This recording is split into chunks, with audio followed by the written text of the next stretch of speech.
Mesdames, Messieurs, le président de l'UEFA, M. Michel Platini, accompagné du président de la Fédération française de football, M. Noël Le Graët.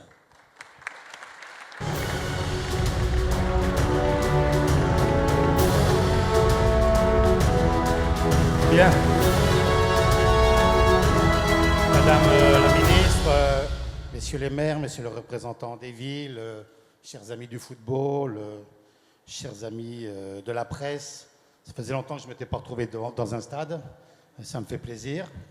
Il y a 4 ans exactement, j'étais en Ukraine pour dire en ukrainien, pour faire un discours en ukrainien, ce n'était pas facile du tout.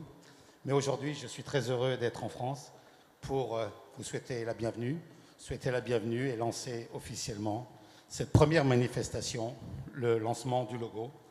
Et je vous dis un grand merci et un grand bonjour de la part du comité exécutif de l'UEFA, où quelques représentants sont ici. Donc voilà, c'est un vrai plaisir de me retrouver dans un stade, Noël. Donc je vais vous faire la passe, je vais vous faire une bonne passe et puis je vais vous donner la parole. Eh bien j'accepte, merci. Madame la ministre, mesdames, messieurs les représentants des villes, messieurs les présidents de club, monsieur le président, je pense que la première réflexion est de remercier l'UEFA d'avoir accordé cette compétition à la France. Je pense que c'est un grand moment pour la France. Nos stades se construisent grâce à vous tous qui travaillez depuis pas mal de mois ou même quelques années. Nos clubs vont évidemment en tirer des conséquences très positives et la France, au niveau de ses jeunes licenciés, va participer à l'Euro 2016. L'Euro 2016, ce n'est pas uniquement le spectacle, c'est aussi faire ressentir dans nos villes, dans nos villages, que ce sport rassemble, qu'il a la possibilité d'être très social, d'être à la fois performant, mais de montrer qu'un événement comme celui-là sert à tout le monde. Pour notre pays, Michel, c'est un vrai grand moment et je dois vous dire que je pense que toutes les personnes qui sont présentes doivent dire aujourd'hui merci Michel.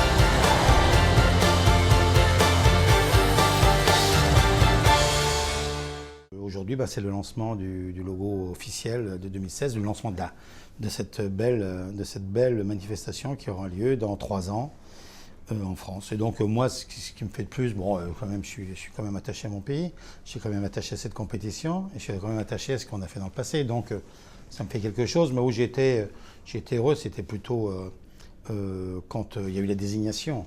Maintenant, nous travaillons pour que les Français soient heureux de cet euro, soient heureux en 2016. Le logo rassemble, je pense qu'il va être porté sur tous les départements, pas seulement sur l'organisation par elle-même. Ce logo qui vient d'être découvert, vous savez, il va faire son chemin, il va être déjà médiatisé par toute la presse. Je pense qu'il va être adopté, j'en suis même sûr, par l'ensemble de nos licenciés. C'est un point de ralliement, un logo. C'est montrer effectivement qu'il y a certes un événement, mais derrière une image, il y a effectivement l'événement qu'on décrit au travers de dessins qui paraissent tout à fait positifs. Je suis persuadé que les licenciés vont bien le ressentir, parce qu'il y a à la fois les couleurs françaises, il y a de l'espoir. Je pense que c'est un logo qui va très rapidement rentrer dans le cœur des Français. C'est une grande fierté, une grande responsabilité, un grand bonheur. Et en tout cas, c'est comme ça que depuis 3 ans, tous ceux qui travaillent à la construction de la candidature, puis maintenant à la construction de l'organisation, ont abordé le projet avec beaucoup d'enthousiasme et avec la volonté, comme toujours, de faire en 2016 le meilleur Euro qui n'ait jamais été organisé en Europe.